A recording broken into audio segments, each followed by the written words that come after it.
سيئات أعمالنا من يهده الله فلا مضل له ومن يضلله فلا هادي له ونشهد أن لا إله إلا الله وحده لا شريك له ونشهد أن سيدنا وسندنا وحبيبنا وحبيب ربنا وطبيبنا وطبيب قلوبنا ومولانا محمدا عبد الله ورسوله الذي أرسله بالحق بشيرا ونذيرا وداعيا إلى الله بإذنه وسراجا منيرا أما بعد فقد قال الله تعالى في كلامه المجيد وفي فرقانه الحميد أعوذ بالله من الشيطان الرجيم بسم الله الرحمن الرحيم وسارعوا إلى مغفرة من ربكم وجنة عرضها السماوات والأرض أعدت للمتقين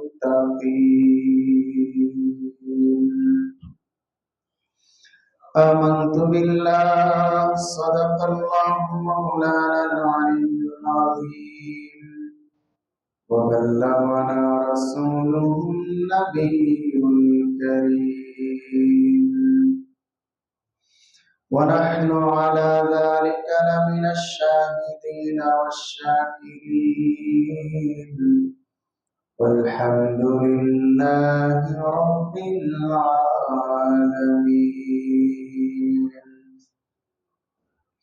وقال تعالى في شان حبيبه إن الله وملائكته يصلون على النبي يا أيها الذين آمنوا صلوا عليه وسلموا تسليما شكر محبة الشهد نماز اللهم صل على محمد وعلى آل محمد كما صليت على إبراهيم وعلى آل إبراهيم إنك حميد مجيد اللهم بارك على محمد وعلى آل محمد كما باركت على إبراهيم وعلى آل إبراهيم إنك حميد مجيد سبحانك لا علم لنا إلا ما أعانتنا إنك أنت العليم الحكيم সম্মানিত মুসলিয়ানে কেরাম, শ্রদ্ধেয় মুরব্বিয়ানে আযম, সকলকে অন্তরের অন্তঃস্থল থেকে আন্তরিক মোবারকবাদ জানাচ্ছি এবং শুরুতেই মহান আল্লাহ পাক পরবর্তীকার আলমের অসংখ্য অগণিত তারিফ ও প্রশংসা আদায় করছি।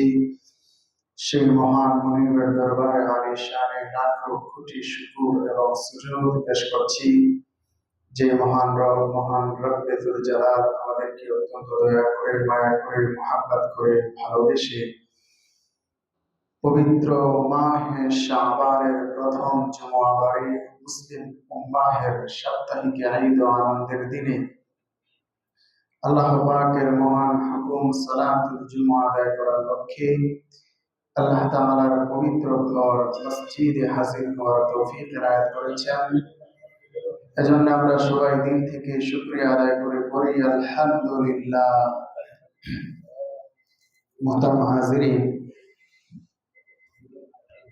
রাসূল আকরাম সাল্লাল্লাহু আলাইহি ওয়াসাল্লাম রমজান আসার বহু পূর্ব থেকেই মাহে রমাদান পাওয়ার জন্য দোয়া করতেন।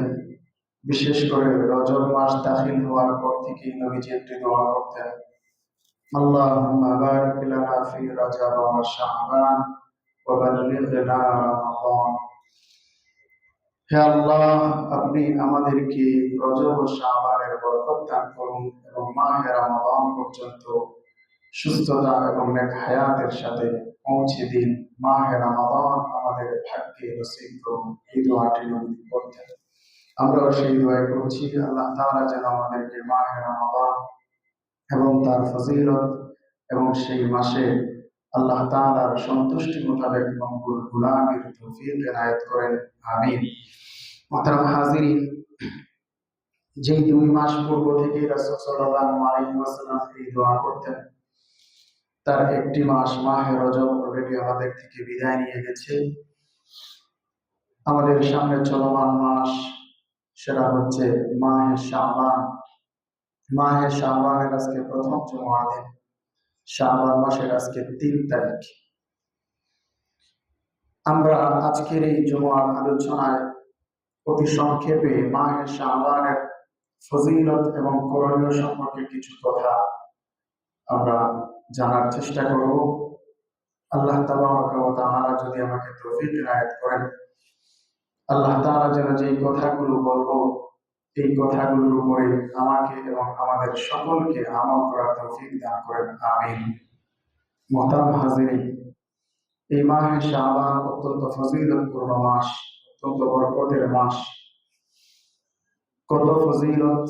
রাসূল সাল্লাল্লাহু আলাইহি ওয়াসাল্লাম এই মাহে শাবান আগমনের পরে সবচেয়ে বেশি নফল রোজা যেই মাসে রাখতেন সেটা ছিল মাহে শাবান। রমাদানুল মুবারকের পরে বাকি 11টি মাসের মাঝে সংখ্যায় সবচেয়ে বেশি নফল রোজা রাখতেন রাসূল সাল্লাল্লাহু আলাইহি ওয়াসাল্লাম শাবান মাসে। এ প্রসঙ্গে সহিহ বুখারী শরীফের একটি হাদিস 1969 নম্বর বর্ণনা। এই হাদিসে আম্মা জান আয়েশা সিদ্দিকা রাদিয়াল্লাহু তাআলা আনহা থেকে বর্ণিত, তিনি বলেন, কানা রাসূলুল্লাহ সাল্লাল্লাহু আলাইহি ওয়াসাল্লাম ইয়াসুমু হাত্তা নাকুলা লা ইফতিরু। নবীজি এমন ভাবে ধারাবাহিক রোজা রাখা শুরু করতেন, আমরা মনে করতাম, বরাবরই করতাম যে তিনি আর হয়তো রোজা ভাঙবেন না, রাখতেই থাকবেন। ওয়া ইফতিরু হাত্তা নাকুলা লা ইয়াসুমু, আবার কখনো রোজা রাখা ছেড়ে দিতেন, তখন আর রাখতেন না, আমরা বলাবলি করতাম যে হয়তো তিনি আর রোজা রাখবেনই না। এরপরে আম্মা জান আয়েশা সিদ্দিকা রাদিয়াল্লাহু আনহা বলছেন, ফামা রাআইতু রাসূলুল্লাহ সাল্লাল্লাহু আলাইহি ওয়াসাল্লাম ইস্তাকমালা সিয়ামা শাহরিন ইল্লা রমাদান। বছরের 12টি মাসের মাঝে পূর্ণ মাস ব্যাপী, পুরো মাস জুড়ে রোজা রেখেছেন একমাত্র রমাদানুল মুবারকে। রাসূল সাল্লাল্লাহু আলাইহি ওয়াসাল্লাম রমাদানুল মুবারকের ফরজ রোজা পরিপূর্ণরূপে রেখেছেন। এরপরে বাকি 11টি মাসের মাঝে সবচেয়ে বেশি রোজা যেই মাসে রেখেছেন আম্মা আয়েশা বলেন ওয়া রাআইতুহু আকসারা সিয়ামান মিনহু ফি শাবান, রমজানের পরে শাবানের চাইতে অধিক পরিমাণে রোজা রাখতে অন্য কোনো মাসে আমি নবীজিকে দেখি নাই। সুবহানাল্লাহ।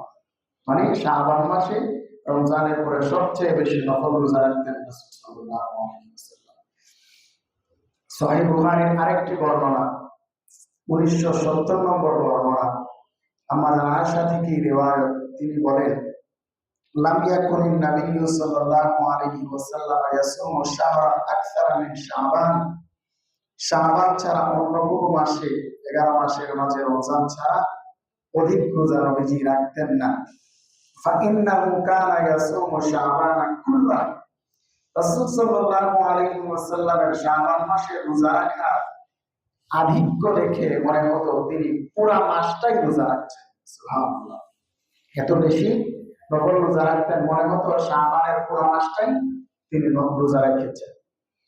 তিরমিজি শরীফের আরেকটি বর্ণনায় আসছে আম্মা আয়েশা সিদ্দিকা, আম্মা উম্মে সালামা রাদিয়াল্লাহু আনহা থেকে বর্ণনা, তিনি বলেন মা রাআইতুন নাবিয়্যা সাল্লাল্লাহু আলাইহি ওয়াসাল্লাম ইয়াসুমু শাহরাইন মুতাতাবিআইন ইল্লা শাবান ওয়া রমাদান, নবী সাল্লাল্লাহু আলাইহি ওয়াসাল্লামকে আমি রমজান এবং শাবান মাসে ধারাবাহিক রোজা রাখতে দেখেছি। ধারাবাহিক রোজা রেখেছেন রাসূল সাল্লাল্লাহু আলাইহি ওয়াসাল্লাম একমাত্র শাবান এবং রমাদান। মানে রমজানে তো পুরো মাস রাখতেনি, এটা বাধ্যতামূলক ফরজ, আর শাবান মাসেও এত অধিক পরিমাণে নফল রোজা রাখতেন। বোঝা যেত শাবান এবং রমাদান দুইটা মাস ধারাবাহিক তিনি নফল রোজা রাখছেন। সুবহানাল্লাহ। তাহলে রমজানুল মুবারকের পরে বাকি 11 মাসের মাঝে সবচেয়ে বেশি নফল রোজা যেই মাসে নবীজি রাখতেন সেটা ছিল মাহে শাবান, যেই মাসটা আমাদের মাঝে চলমান। সহিহ বুখারী এবং মুসলিম শরীফের আরেক বর্ণনায় আছে কানা ইয়াসুমু শাবান ইল্লা কালিলা, সামান্য কয়েকদিন বেঁধে রেখে বাকি পুরা শাবান মাস ব্যাপী নবীজি সাল্লাল্লাহু আলাইহি ওয়াসাল্লাম রোজা রাখতেন। এত ফজিলতের মাস মাহে শাবান, ফজিলত আছে বিধায় তো নবীজি এত বেশি রোজা রাখতেন। শাবান মাসে কেন নবীজি সাল্লাল্লাহু আলাইহি ওয়াসাল্লাম রোজা রাখতেন? কারণ শাবান মাসে নফল রোজা রাখা রাসূল আকরাম সাল্লাল্লাহু আলাইহি ওয়াসাল্লামের কাছে অধিক প্রিয় ছিল।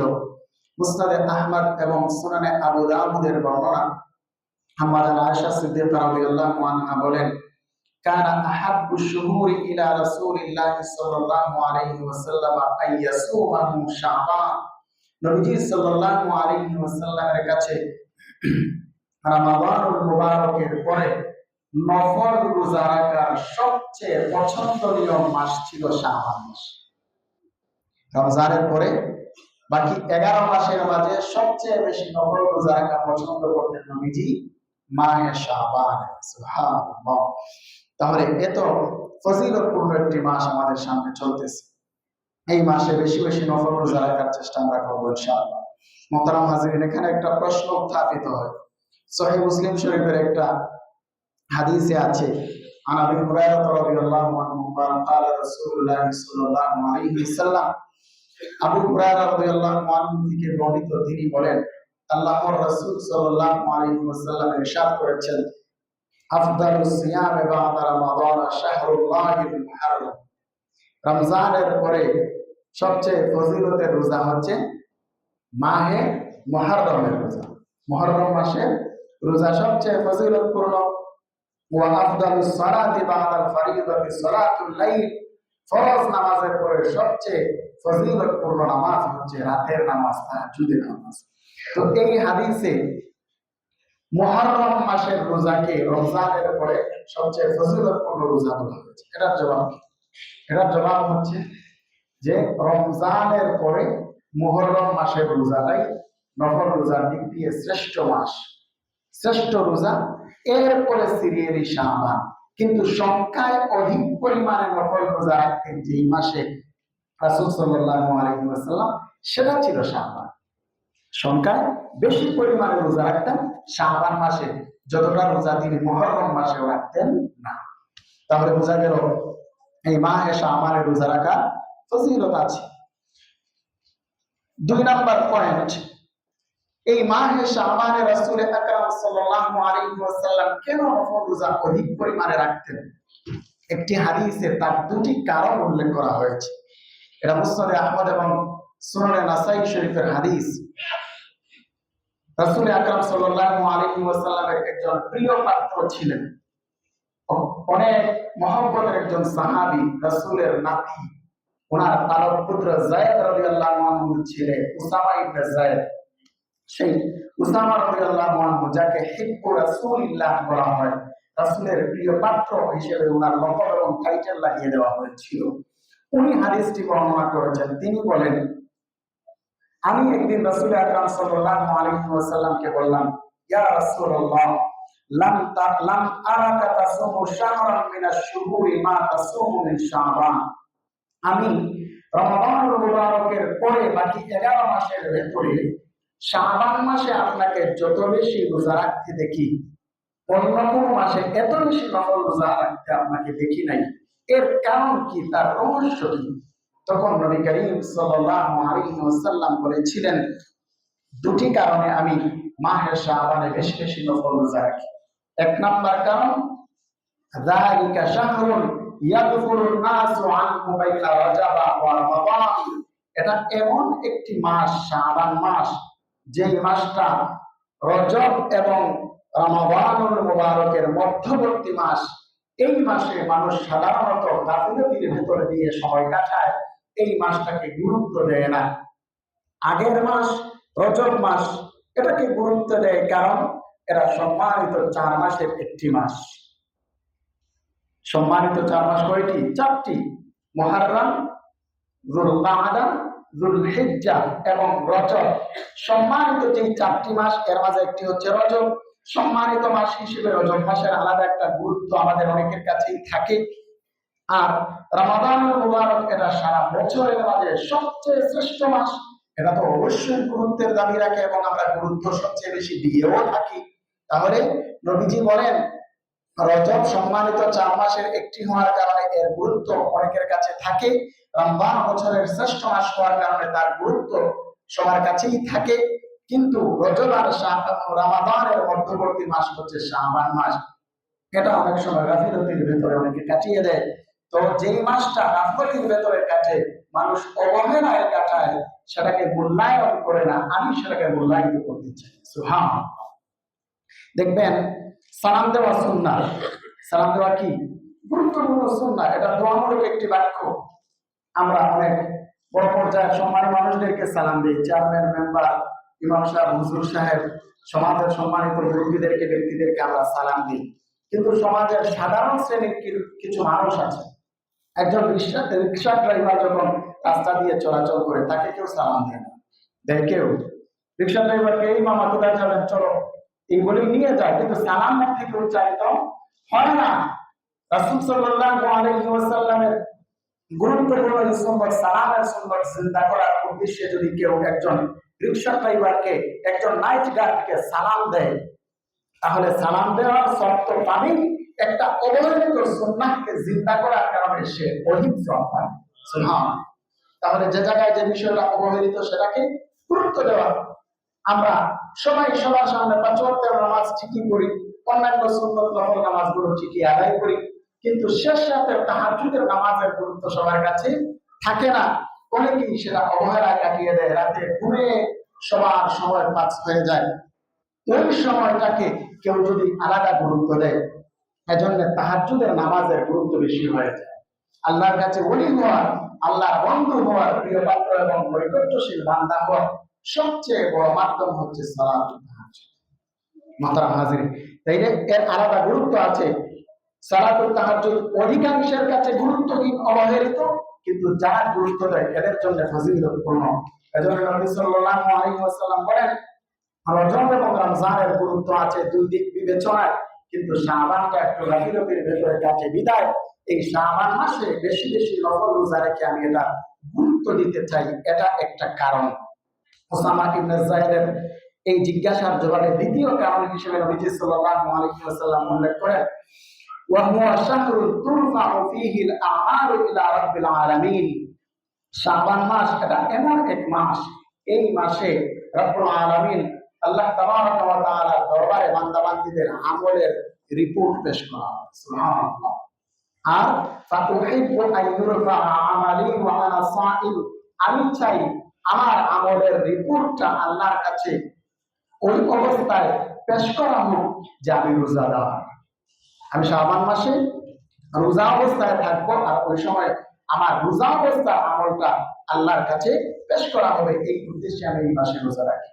তাহলে দুটি কারণ রাসূল সাল্লাল্লাহু আলাইহি ওয়াসাল্লাম উল্লেখ করলেন।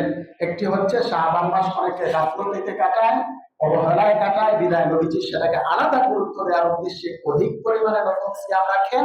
দ্বিতীয় কারণ হচ্ছে এই মাসে বান্দার আমলের রিপোর্ট আল্লাহর কাছে পেশ করা।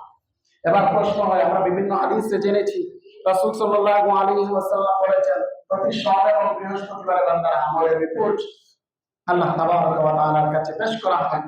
জানার আগ্রহ থাকে অনেকের কাছে যে বছরে আসলে কয়টি টাইম, কয়টি ক্যাটাগরিতে, কয় ভাবে বান্দার আমল আল্লাহর কাছে পেশ করা হয়।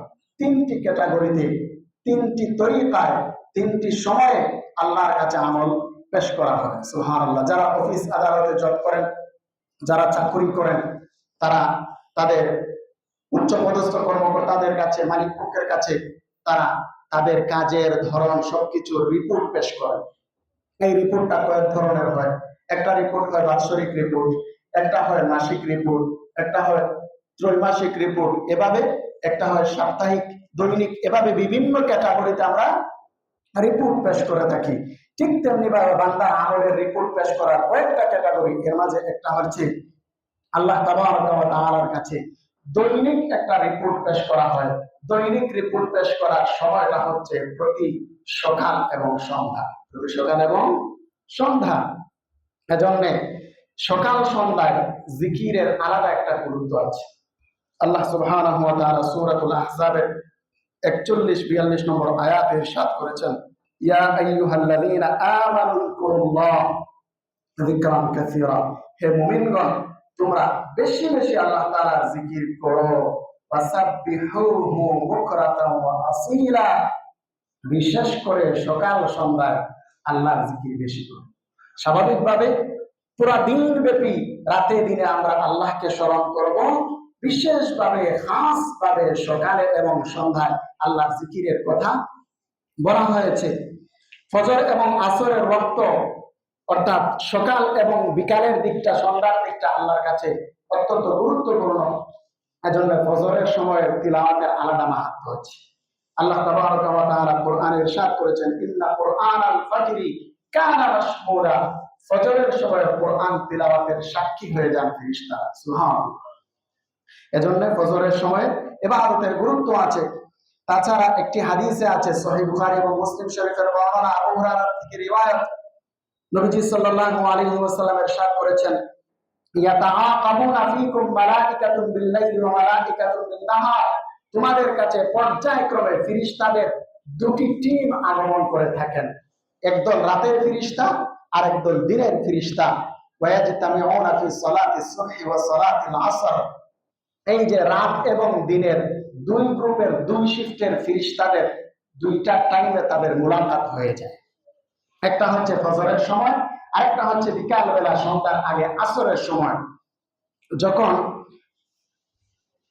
সুম্মা ইয়ারুজুল লাযিনা বাতু ফীকুম, যারা রাতের ডিউটিতে নিয়োজিত ফেরেশতা ছিল, তারা যখন ফজরের সময় ফিরে যায়, ফায়াসআলুহুমুল্লাহু ওয়া হুয়া আ'লামু বিহিম, তখন আল্লাহ তাবারক ওয়া তাআলা ফেরেশতাদের চাইতে অধিক এবং অধিক জানা থাকা সত্ত্বেও তাদেরকে জিজ্ঞেস করেন অন্য একটা হিকমতে। এটা হিকমতটা অন্য একটা কারণ, যখন মানুষ সৃষ্টির উদ্দেশ্য আল্লাহ সুবহানাহু ওয়া তাআলা ফেরেশতাদের সামনে ব্যক্ত করেছিলেন, তখন ফেরেশতারা সেখানে একটা জানার উদ্দেশ্যে একটা বক্তব্য দিয়েছিলেন যে আপনি এমন সৃষ্টি কেন সৃষ্টি করবেন, এমন জাতি যারা দুনিয়াতে যে জাগরা ফাসাদ করবে, বিপর্যয় ঘটাবে, রক্তপাত ঘটাবে, আমরাই তো আপনার গুণগান গাওয়ার জন্য যথেষ্ট। তো আল্লাহ তাআলা স্মরণ করিয়ে দিচ্ছেন, যদিও আল্লাহ তাআলা জানেন বান্দাবান্দীদের হালত, তারপরও রাতের নিয়োজিত ফেরেশতারা যখন সকালবেলা উপরে উঠে যান, তখন তাদেরকে আল্লাহ তাবারক ওয়া তাআলা জিজ্ঞেস করেন, কাইফা তারাকতুম ইবাদি, আমার বান্দাদেরকে তোমরা কোন হালতে কোন অবস্থায় রেখে এসছো, তখন ফেরেশতারা সাক্ষী দিতে থাকেন, তারাকনাহুম ওয়া হুম ইউসাল্লুন, তাদেরকে আমরা ওই অবস্থায় রেখে এসেছি যে তারা নামাজ আদায় করছে, ফজরের সালাত কায়েম করছে। ওয়া আতাইনাহুম ওয়া হুম ইউসাল্লুন, যখন আমরা তাদের কাছে গিয়েছিলাম তখন তারা বিকেল বেলা আসর এবং মাগরিবের নামাজ আদায় ছিল। তাদেরকে আসার সময় নামাজে রেখে এসেছি, আমরা যখন গিয়েছিলাম তখন তাদেরকে নামাজ আদায় পেয়েছি। সুবহানাল্লাহ, ফেরেশতারা সাক্ষী হয়ে থাকেন। মুহতারাম হাজিরিন, এজন্য এই হাদিসে বোঝা গেল সকাল সন্ধ্যায় ফেরেশতারা আগমন করেন। এখানে রহস্যজনকভাবে যে বিষয়টা গুরুত্বের সাথে বোঝাতে চাই, সূরাতুল আহজাবে 41 এবং 42 নম্বর আয়াতে আল্লাহ তাআলা বললেন, তোমরা সার্বক্ষণিক আল্লাহ তাআলার জিকির করো বেশি বেশি, বিশেষ করে সকাল সন্ধ্যায়। কেন? ওই যে ফেরেশতাদের দুইটা টিম দুইটা শিফটে আসা যাওয়া করেন। রাতের ফেরেশতারা যখন আসেন তখন দিনের ফেরেশতারা উপরে উঠেন, দিনের ফেরেশতারা যখন আসেন তখন রাতের ফেরেশতারা উপরে উঠে যান। এইভাবে সকালে এবং সন্ধ্যায়, কথার কথা, যদি 1 কোটি ফেরেশতা রাতে নিয়োজিত থাকার জন্য তারা সন্ধ্যার সময় আগমন করেন, আর দিনের ফেরেশতারা আরো 1 কোটি উপরে উঠেন, তখন দুনিয়াতে উভয় টিমের একটা মিলন ঘটলে কয় কোটি হবে? 2 কোটি। সন্ধ্যার সময় 2 কোটির সম্মিলন হয়, আবার ফজরের সময় 2 কোটির সম্মিলন হয়। তখন এই দুইটা জায়গায় ফেরেশতাদের সংখ্যা বেশি হয়, তাদের সাক্ষী মজবুত হয়। বিদায় আল্লাহ তাআলা আলাদাভাবে গুরুত্ব দিয়ে বললেন, সকালে এবং সন্ধ্যায় তোমরা আল্লাহর জিকির বেশি বেশি করবা। মুহতারাম হাজিরিন, এজন্য আমাদের হক্কানি সিলসিলার পীর বুজুর্গ যারা, ভণ্ডামি লাইনের কথা আমরা কাউকে বলি না, এদিকে কাউকে আমরা উৎসাহ দিই না, ভণ্ডামির লাইন নয়, যারা আল্লাহমুখী করে দেন, আত্মশুদ্ধির মেহনত করান, যারা আত্মার চিকিৎসক, আত্মার রোগের শিক্ষক যারা, তারা সকাল সন্ধ্যা কিছু আমলের কথা বলে দেন। 3 তাসবিহের কথা, 6 তাসবিহের কথা, এই আমলগুলোর কথা বলেন। রাসূল সাল্লাল্লাহু আলাইহি ওয়াসাল্লাম অসংখ্য হাদিসে সকাল সন্ধ্যার জিকিরের গুরুত্ব দিয়েছেন। সকাল সন্ধ্যার জিকিরের আলাদা গুরুত্ব আছে। যাই হোক, বলতে চাচ্ছিলাম, সকালে এবং সন্ধ্যায় বান্দাবান্দীদের দৈনিক আমলের রিপোর্ট পেশ করা হয়, আর সাপ্তাহিক আমলের রিপোর্ট পেশ করা হয় প্রতি সোম এবং বৃহস্পতিবারে। এজন্য রাসূল আকরাম সাল্লাল্লাহু আলাইহি ওয়াসাল্লাম সোম এবং বৃহস্পতিবারে নফল রোজা রাখতেন। নবীজি সাল্লাল্লাহু আলাইহি ওয়াসাল্লামের হাদিস তিরমিজির বর্ণনা, তুরাবুল আমালু ইয়াওমাল ইসনাইনি ওয়াল খামিস, সোম এবং বৃহস্পতিবারে আমল পেশ করা হয়। ফাউহিব্বু আইয়ুরাদা আমালি ওয়া আনা সাইম, আমি চাই আমার আমল পেশ করা হোক সোম এবং বৃহস্পতিবারে ওই হালতে যে আমি রোজা অবস্থায়। সুবহানাল্লাহ।